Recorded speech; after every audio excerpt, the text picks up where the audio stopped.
a lot of drama within the Republican Party, and I think DeSantis is the guy to just focus on getting the job done. The answer, Iowa, is strong, conservative, Republican leadership back in the White House. We obviously have a very large field.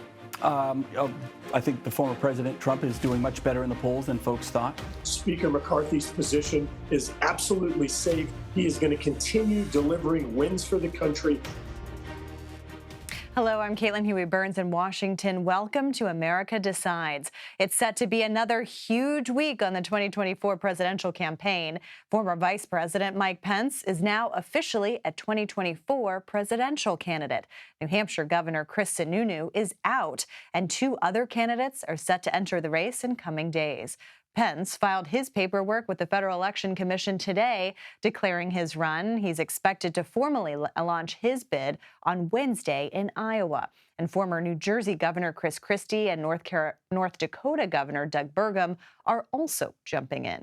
So for more on all of this, we have Aaron Navarro and Robert Costa joining us now. Aaron is CBS News political reporter, and Bob is CBS News chief election and campaign correspondent. Great to see you both here on set. Bob, I want to start with you because as all of these candidates are out there campaigning in Iowa, the investigations over Donald Trump loom. And I know you have some new reporting out today about the DOJ meeting with Trump's attorneys in the special counsel investigation. What's the latest? Caitlin, a significant development today. Former President Trump's lawyers arrived this morning at the Justice Department in Washington. Didn't say a word to CBS's Rob Legary, who was outside the Justice Department. They went in stone-faced to have a high-stakes meeting with Justice Department officials ahead of a possible indictment of former President Donald Trump. That could be a historic indictment if it ever comes. But until that happens, until a decision happens, Trump's lawyers are making the case to prosecutors behind the scenes, as they did today for nearly 2 hours, that Trump should not be indicted.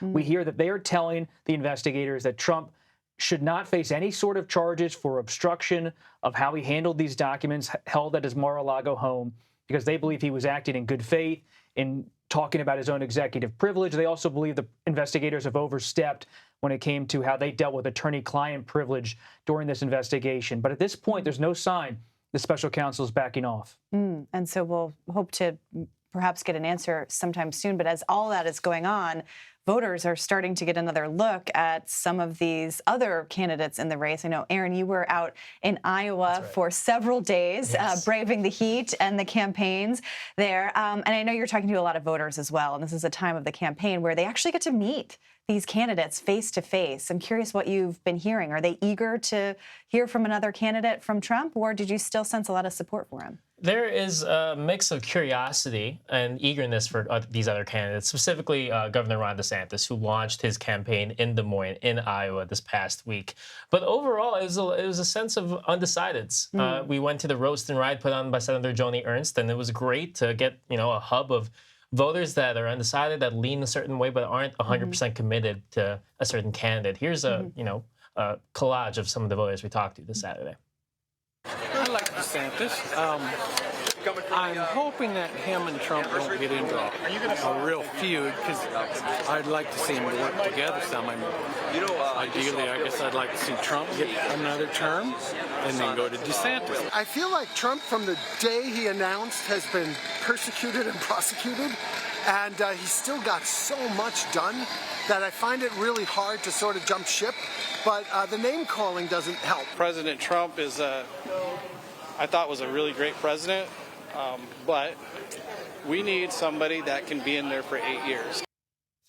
Voters were either on the side of Trump deserves another term because of what he was able to do in his first term in the presidency, or were just a little bit put off by the baggage that surrounds him, whether it's the investigations, some of the midterm losses. Now, who those voters gravitate towards, it seemed like it was Governor DeSantis, but Nikki Haley, Tim Scott, and Mike Pence's name were also brought up as options. I mean, as you're talking about these other options, Mike Pence is getting in tomorrow. Bob, I know you're heading to Iowa to cover him. Chris Christie also getting in New Hampshire. How do you see, as this field grows, where they're, staking out claim in this race? Former Vice President Mike Pence, he is mounting a comeback for someone who has already etched a place in the history books for his dutiful efforts on January 6, 2021 to certify that presidential election. So in a sense, it's a personal comeback, but it's also an attempt for a political comeback for a particular strand of American conservatism, what I would call traditional movement conservatism that's not full of the grievance and populism that has so fueled Republican politics over the past decade. He's arguing that the Republican Party should go back to its Reagan-era principles, small government, hawkish foreign policy, tackle long-term federal spending. These are the bread and butter issues that Republicans talked about for years, but haven't so much in the same way in the past 5 to 10 years. And Pence is a test case for whether that version of Republican politics will ever return. And you've covered Chris Christie for a long time now, too. He's set to announce his campaign in New Hampshire. Where does he fit in? Does he have a shot? I mean, Governor Sununu announced today that he's not running.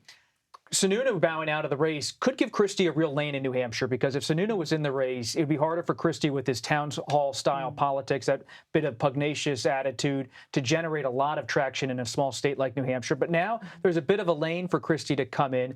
For Christie, the presidency is an enduring dream. I first covered him in 2009. He was the star of the GOP back in 2010, 2011. I know when we started covering politics, Christie was having these town halls, battling teachers every day, and he really created so much momentum for his own presidential ambitions that major Republican donors came to him in 2011 and said, "Chris, we want you to run for president." He ultimately passed on running against Mitt Romney for the 2012 nomination. But ever since then, and his big win in 2013 in New Jersey's gubernatorial race, he has thought about running for the White House. He wants to be in the mix. But since the late 2013 with Bridgegate, Christie, really for over a decade now, has seen his political dreams challenged at every turn, but he's not giving up on the dream. And he's going to have to compete with Ron DeSantis, right, who launched his kind of official campaign swing last week, went to all of these states, Iowa, New Hampshire, South Carolina, and doing more fundraising this coming week. But Aaron, I know you've been covering him for a while now. I'm curious, being up close, what did you notice about kind of how he's been campaigning? I know you've been covering him in Florida. Now he's actually out on the trail. How were voters responding to him? What was kind of his main draw? They swarmed him whenever he finished his remarks at his campaign events, but at the roast and ride especially. The question of can Ron DeSantis do retail politicking has kind of been there in this pre-campaign period. At the roast and ride was the most retail politicking I've seen from him. Before the event, giving ice cream to people, having his kids around, and then after his remarks, closing out the roast and ride, going table to table, listening to what voters had to talk to him about, whether that's ethanol or other Iowa-specific issues. And it seemed that DeSantis was listening and, actually talking to them about those issues. So it seems that he is ramping up that part of campaigning for him. But to him, the bread and butter for him will always be kind of the stump, highlighting what he's done in Florida and how he wants to change the country. I mean, it's really interesting to think of someone like a DeSantis and a Christie. I mean, they are kind of looking at two different versions of the party. I mean, to your point, too.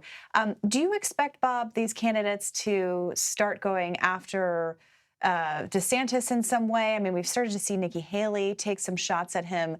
How big of a threat do you think these candidates see him?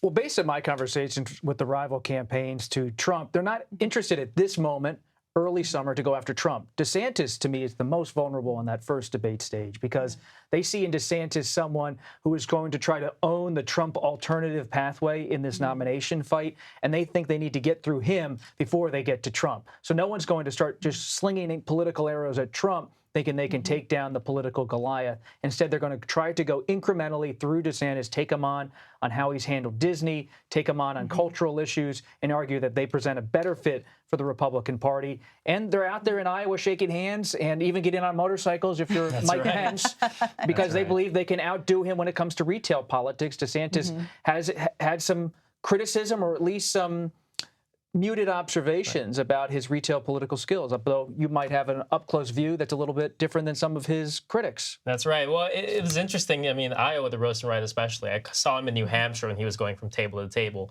And his handlers almost kind of had to, usher him. Yeah. But on this past Saturday in Iowa, he really kind of just gravitated towards whoever wanted to chat with him. One other quick thing, I talked to Asa Hutchinson because he was watching DeSantis' speech from the back near the press area.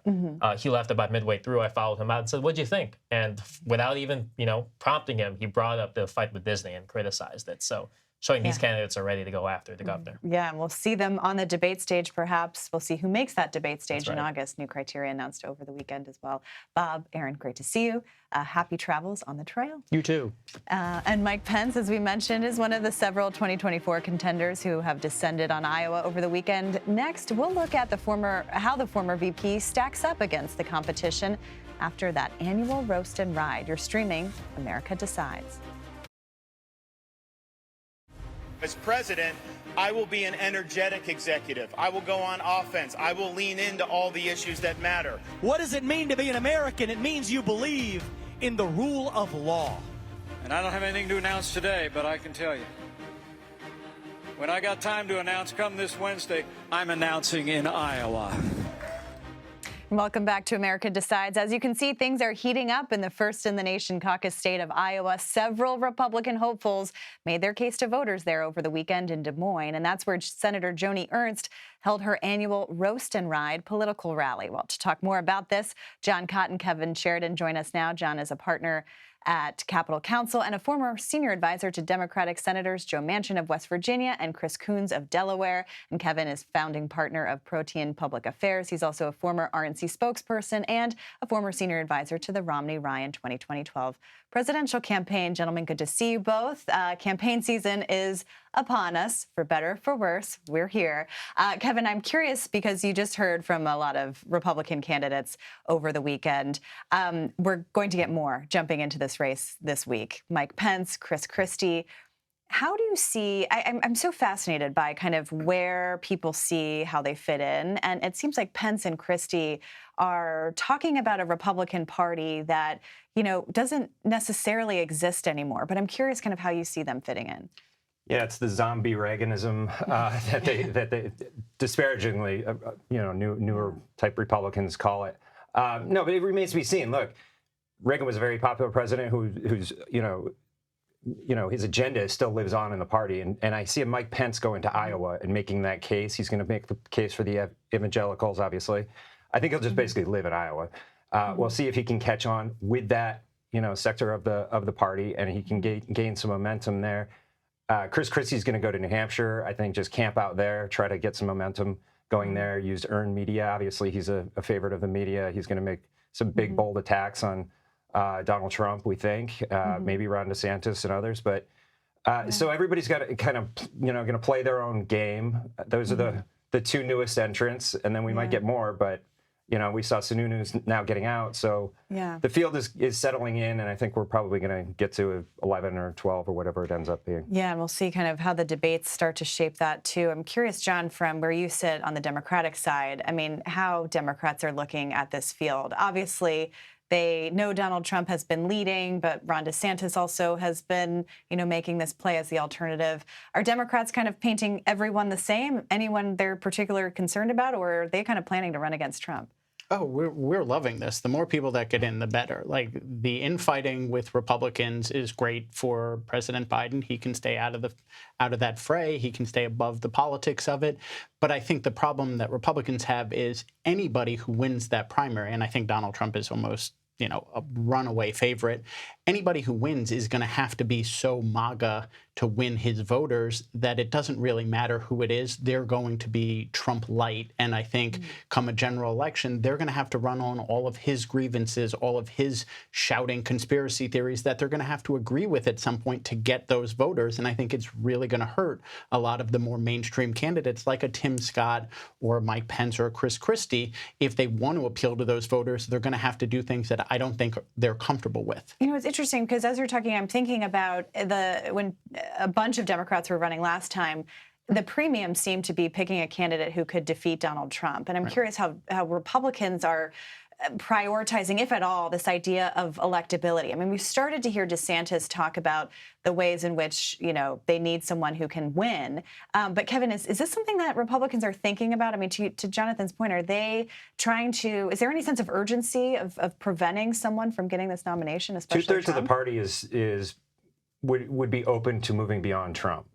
30% of the party is with Trump and may never leave his side. But we'll have to see if somebody else gets the nomination, whether or not they would ultimately vote with him.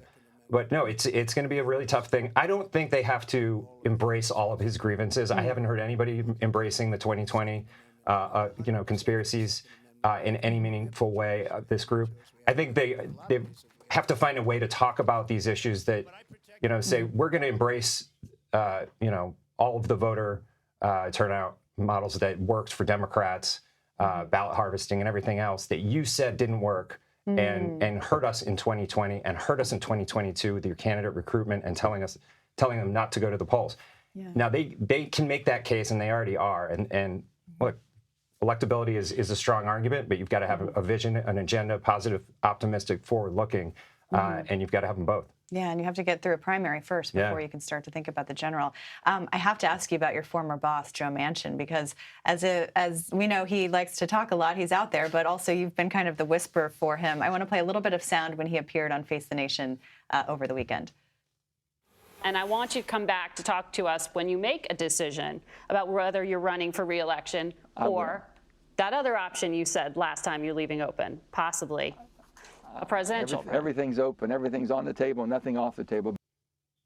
Okay, everything's on the table. What's really on the table? Everything is always on the table for him. And I do think something that people forget about him is he hates the campaign season. He hates the politics of it. He's very happy being a legislator right now, and that's what he's going to spend 2023 on. He is not going to focus on this until December or January. It's exactly what he did in 2018, so I'm sure every reporter's going to ask him about it, but I honestly don't think he's going to make that decision for a very long time. And he'll sit down with his family and he'll decide what he wants to do and what he thinks is best for the state and the country. There's kind of two decisions he has to make, right, about running for re-election or running for president. I mean, Kevin, if Manchin doesn't run for re-election, I mean, that seems like a Republican win. What's for the Senate side, I should say? Ideally, he does both. He doesn't run in West Virginia, and he runs third party. Which kind of brings me to the next point, is that we're talking about the presidential race, but there is a big Senate map to contend with as well. And I'm kind of curious how Republicans are looking at this. I mean, you've had some controversial candidates like Doug Mastriano who have said they're not running. You would imagine that Republicans would be happy about that. What's that race? Yeah, positive developments this week. Look, there's very little appetite in the party at any level for candidates that lost in 2022 to be renominated to go up again and lose in another favorable environment, because 2022 was a blown opportunity. We all should recognize that and move beyond those candidates that couldn't get it done. Better candidates, better outcomes. We have to have it this time. Yeah, and so we'll have to just wait to see what Manchin does. What are your guesses? I have no idea. I think he's not focused on this right now. He just got a huge win for the Mountain Valley Pipeline. I think that's what he's focused on. And he'll, at some point in December, sit down with his wife and kids and grandkids and say, what do you think I should do? By the way, that's exactly what he did in 2018. I worked for him, and I had no idea what he was going to do until he made his decision and told me. I know. We were all hounding you a lot on those, and we will continue to do so. John and Kevin, thank you so much for being here. We appreciate your time. And with the debt ceiling, remember that, now signed into law, how is House Speaker Kevin McCarthy weathering some criticism within his own party? Well, that's next. You're streaming America Decides.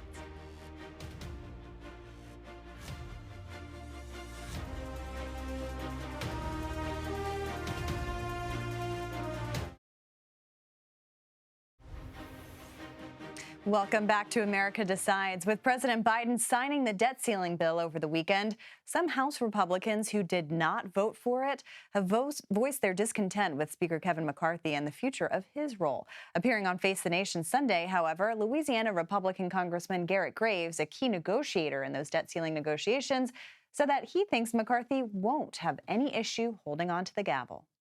I'll tell you right now, Speaker McCarthy's position is absolutely safe. He is going to continue delivering wins for the country, changing the direction of Washington and being more representative of the priorities of Americans across the country.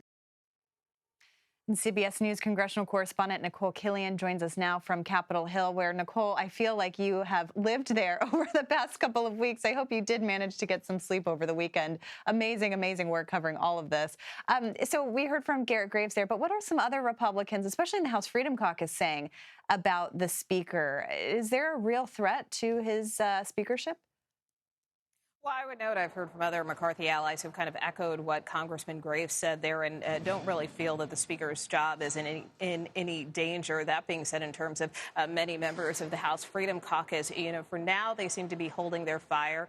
There was some talk about holding discussions over this so-called motion to vacate, which, of course, is the mechanism that would enable any one member to force a vote of no confidence against the Speaker. We do know that Congressman Chip Roy, who did oppose this debt limit bill and who was very vocal about his opposition, said on a radio show last week that he intends to meet with Speaker McCarthy at some point this week, although my sense with that is that it is probably more to smooth things over than to try to agitate the situation further. So that being said, I think the Speaker feels relatively confident in his job at the moment, although certainly this threat always persists anytime there's a major policy disagreement like what we witnessed during the debt limit. But certainly the Speaker continuing to make the rounds and defending this debt limit deal that he helped negotiate with the president. So with all of that behind us, at least for now, there are other things on the congressional to-do list. One of them, at least for House Republicans, is House Oversight Committee Chairman James Comer says that he's going to move forward to hold FBI Director Chris Wray in contempt of Congress on Thursday for refusing to hand over a document related to President Biden. Can you kind of tell us what Comer's doing here? What's going on with this investigation? Yeah, well, this is a pretty significant move on his part. There was an FBI briefing today here at the Capitol where both Chair Comer and Ranking Member Jamie Raskin had a chance to view this document that the chairman alleges is evidence or reflects a potential bribery scheme involving then Vice President Joe Biden. So I did ask him if he's seen this document, why does he still need it in hand, and why is he still moving forward with contempt later this week? Take a listen to what he told me. Remember, the main reason they're not wanting to make this public is because they're concerned about the source, the highly credible, and I haven't read that in a lot of outlets, the highly credible source that's been with the Bureau since the Obama administration. Remember, what we're talking about here is a confidential human source reporting a conversation with someone else. So we're talking about is secondhand hearsay. Again, this document reflects some information that was provided by a source. Part of the reason, of course, there's concern about turning it over to the committee is, of course, because it could potentially jeopardize the identity of this source. That is why the FBI redacted the document, and that was a concern expressed by Congressman Raskin. Congressman Raskin did tell me that Democrats will continue to resist these efforts to try to move forward with contempt of Congress against the FBI director. He wouldn't tip his hand as to what procedural moves, if any, Democrats on the committee may take if this moves forward on Thursday. But certainly it is a concern. And even Speaker McCarthy has said that he is open to the idea of holding a full House vote in respect to contempt of Congress against the FBI director. So it is an issue that is unlikely to go away, but one certainly where Democrats are opposed, but Republicans, in this case, determined to move forward. Yeah, we'll certainly keep an eye on that. Meanwhile, the House is voting on bills regarding gas stoves. Nicole, just really quickly, what's going on here? Why is this an issue important to Republicans? This was an issue that riled a number of conservatives earlier this year when CPSC Commissioner Richard Trumka suggested that gas stoves should be banned. So now the House moving forward with two pieces of legislation to prevent any type of ban with respect to gas stoves. So more to come on that. All right, Nicole Killian covering it all for us. We appreciate your time. Thank you so much for your reporting. And that does it for us today. You can stream America Decides Monday through Thursday at 5 p.m. Eastern. You're streaming CBS News.